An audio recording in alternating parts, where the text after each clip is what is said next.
蓝莓饽饽。哇，越来越多了。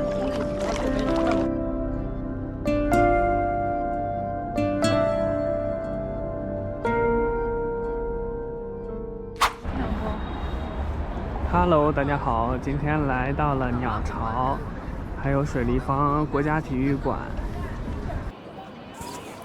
这个鸟巢呢，它的官方名字叫做国家体育馆，江湖绰号叫鸟巢。这个名字呢，看起来非常的贴切，以至于大家都忘了它的本名是什么了。2008年北京奥运会的时候呢，作为主体育场，举办了无与伦比的开闭幕式，并见证了博尔特连破100米、200米的世界纪录，以及飞人刘翔的退赛。它的设计也是一场大师的巅峰对决。当初鸟巢的设计方案呢，是从全球顶尖的13份作品中厮杀出来的，最后是由瑞士的赫尔佐格和德梅隆事务所与中国建筑师李新刚等人共同完成的鸟巢方案。它的设计灵感呢，其实是源于中国传统的冰裂纹瓷器和镂空雕刻手法。这里面现在会举办一些演唱会，还有一些足球比赛什么的。08年建成的，之前是为了奥运会做准备的。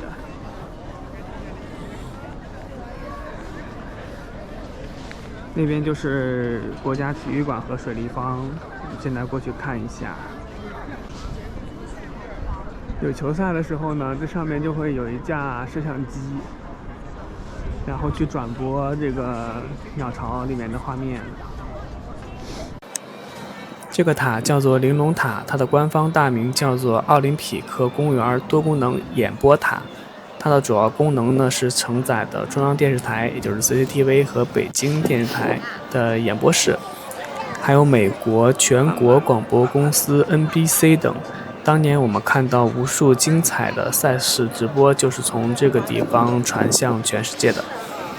这座塔呢，一共有9层，也可以说是7层，因为仔细看，其中7层和9层呢是空心的，就是空的。有人说是没有租出去，所以就没盖，也有人说是原来盖了，然后后来拆了。其实很多人都没有注意，然后查了一下官方的资料，实际上呢，原来设计的时候就是这样的，因为官方人士表示呢，玲珑塔体现的一个玲珑剔透，所以呢，这2层设计本来就是没有的。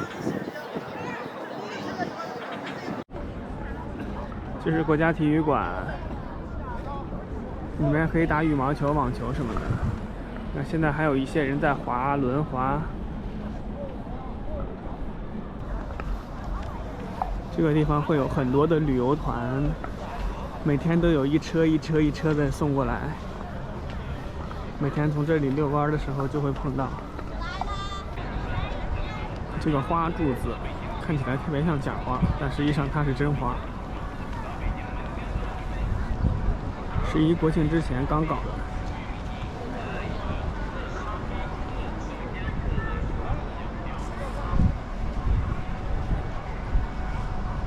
这边都是一些卖文创产品的店，然后前面应该有一个集市，是汇聚了全国5湖4海的商家或者品牌在这里做展示，我们现在也可以去看一下。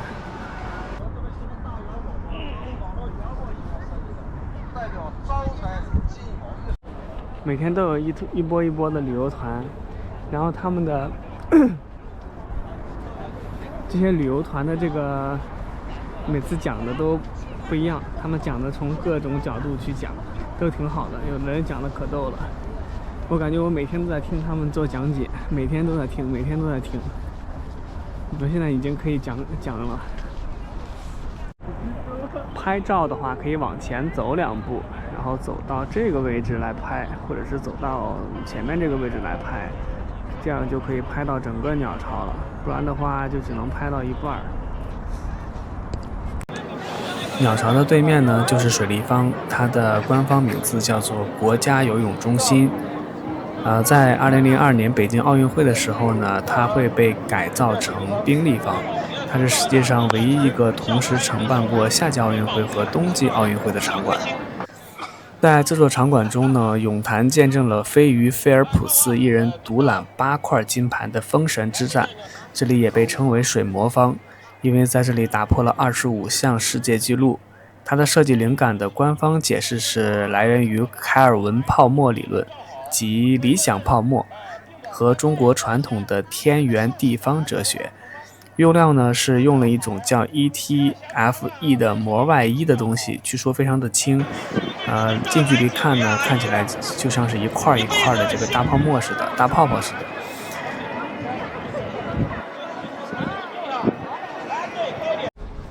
一般来奥森这边旅游的话，可以来一个叫北顶娘娘庙的地方。一般我看他们导游介绍都会让那些旅游的人来这里看一下，我们也来看一下吧。北顶娘娘庙，北顶飞霞。哇，这还比一个耶！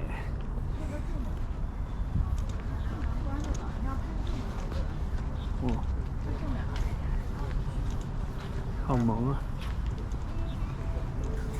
北顶娘娘庙呢，主要供奉的是碧霞元君，是道教中一位非常重要的女神，民间俗称太上娘娘、送子娘娘。因此，这座庙宇在历史上是京北地区民众求子、保佑健康平安的重要场所。北顶娘娘庙呢，有一个非常传奇的故事，发生在2008年北京奥运会的建设期间。在最初的奥林匹克公园规划中呢，北顶娘娘庙的位置恰好被规划为建设水立方，也就是国家游泳中心，因此呢，需要对它进行搬迁。据说呢，在2003年准备拆迁的时候呢，工地上突然呢刮起了一场非常罕见、破坏力极强的龙卷风，摧毁了部分的临时设施，造成了人员受伤和经济损失。但是近在咫尺的古庙却轻微的受损。这一事件呢，当时引起了很大的轰动。此后，出于文物古迹的尊重以及对民间舆论的影响，北京市政府和奥运组委会呢，最终决定呢修改原计划。他们保留了北顶娘娘庙，并斥资对其进行了修缮。同时呢，将水立方的建设位置向北移动了100米，也就是当今水立方所在的这个地方。这一事件呢，使北顶娘娘庙被称为北京最牛钉子户。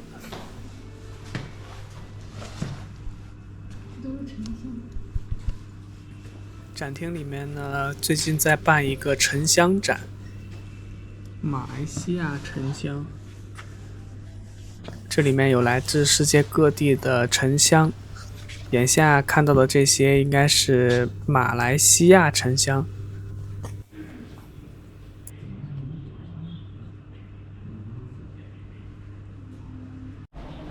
这是一块超级大的沉香。金丝楠木哦，不是沉香，是金丝楠木。我的，这里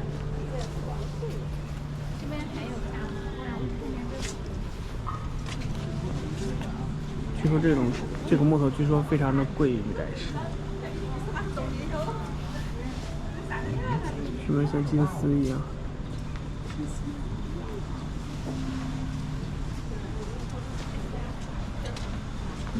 你是被盘包浆了吗？我要盘一下。哇，这块你看好亮啊！盘包浆了，别人盘的吗？还是它本来就这样？金丝楠木。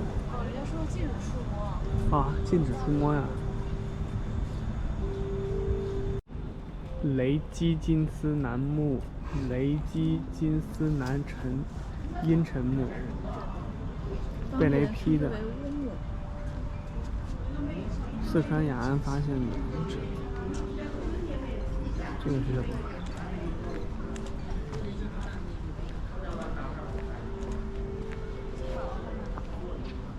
和刚刚那个一样，雷击金丝楠。我跟你讲，这里有特别多抽象艺术。就比如说，就比如说前面这个东西，你们去看一下哈。比如说这个东西，你看，它叫做祥，吉祥的祥，是吧？作者是马辉。然后呢，它是一个抽象的一个建筑啊，就这个，还有这个建筑，你看，这个建筑叫环的律动，重新展开的5个波浪形圆环构成无限涟漪的意象，寓意北京奥运会将产生深远影响，是一个日本作家做的，抽不抽象？这个作品叫做韵律，看。你知道我那时候做题最害怕是像这种让你说出它的有什么含义，有什么寓意。我觉得这种题是最难的了。对了，这个鸟巢的门票，就是进去参观的门票，好像卖68块钱，但是不太建议进去参观，因为里面就是你们想象的那样，就是中间有个大空洞，然后呢里面都是一些椅子，还有一个大球场。也没有活动的时候，它就是一个空地，所以不太建议进去参观。一般逛完这条应该叫奥运大道还是什么大道的？观景大道啊。逛完这条大道，一般这边怎么玩？就是除了去逛这个鸟巢啊、水立方啊，包括那边的国家体育馆，然后一般都会去奥林匹克森林公园逛一圈。然后我们现在去奥林匹克森林公园。这个塔叫做北京奥林匹克塔，就是我们刚刚在鸟巢远远望见的这座塔。它最出圈的绰号呢叫做大钉子，因为5座塔组成的群塔造型，尤其是最高的主塔像一颗巨大的钉子。另一个浪漫的绰号叫做生命之树，设计灵感源于树木的生长。5座塔像一棵破土而出向上生长的参天大树，象征着生命力与活力。塔内呢有一个餐厅，可以在上面一边用餐一边观景，费用大概是200到300每人，包含餐费。这个塔呢有246.8米高，在最高的1号塔的顶端呢有一个大型的5环标志，有的时候这个5环标志会360度旋转。到这个奥林匹克塔下面了，然后这个可以登上去观景。去往这个奥林匹克公园北园，这是北园吧？去往奥林匹克公园这个北园的路上会经过一个最近开的一个碳水节，你可以来逛一下这个碳水节，国际碳水节。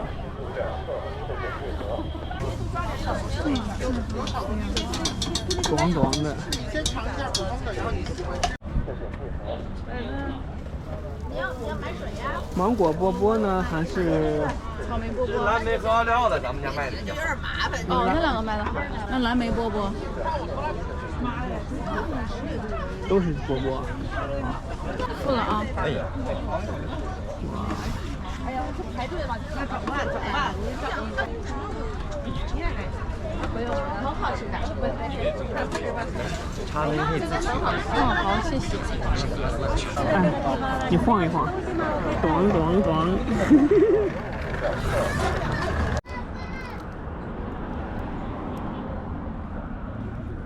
哇！什么味道？口感很绵密。我尝尝。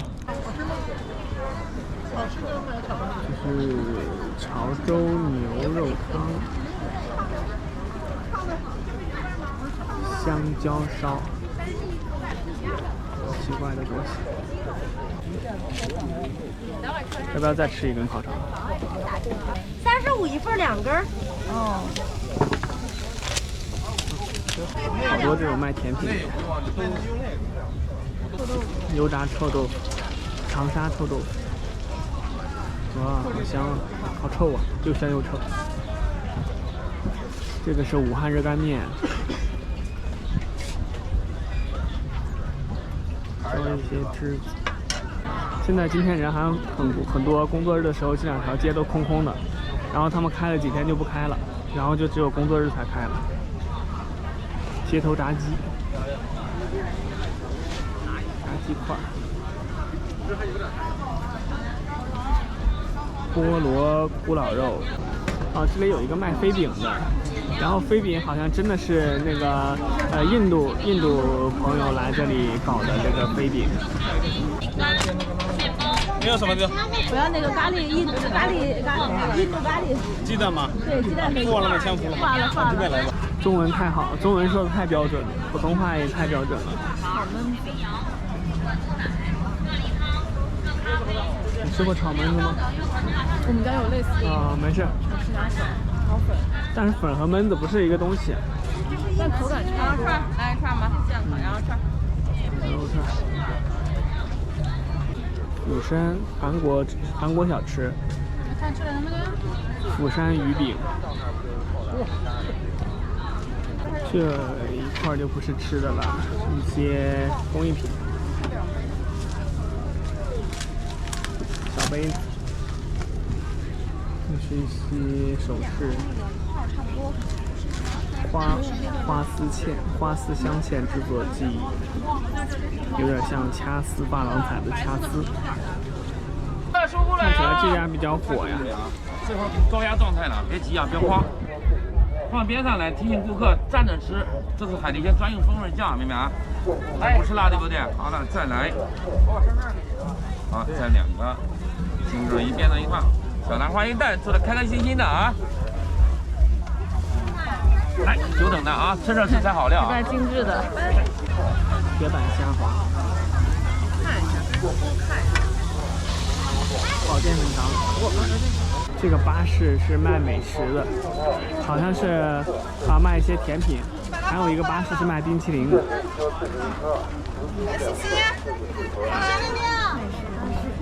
你往外看。咖喱鱼蛋。这边居然在开一个什么音乐节，在蹦迪，咚咚咚咚的。我是打算来这个湖里面喂一下鱼的。这个地方可以买一包鱼粮。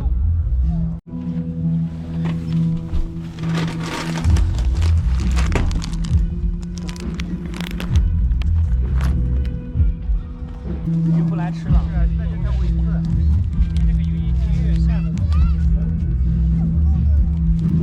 看他们胖的。别说人家胖，被人家吃胖。感觉人也可以吃。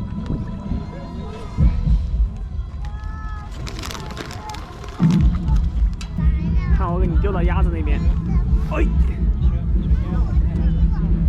看鸭子吃不吃？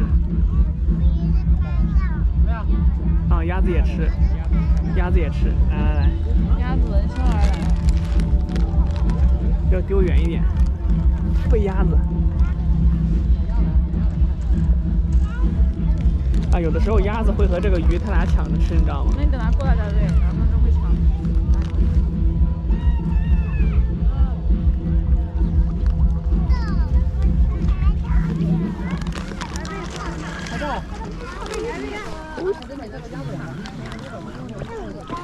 鸭子比较谨慎，它害怕。哇，鱼越来越多了。祝大家锦鲤附体，好运连连！喜欢我的节目，别忘了点击订阅，拜拜。把鱼吓走了。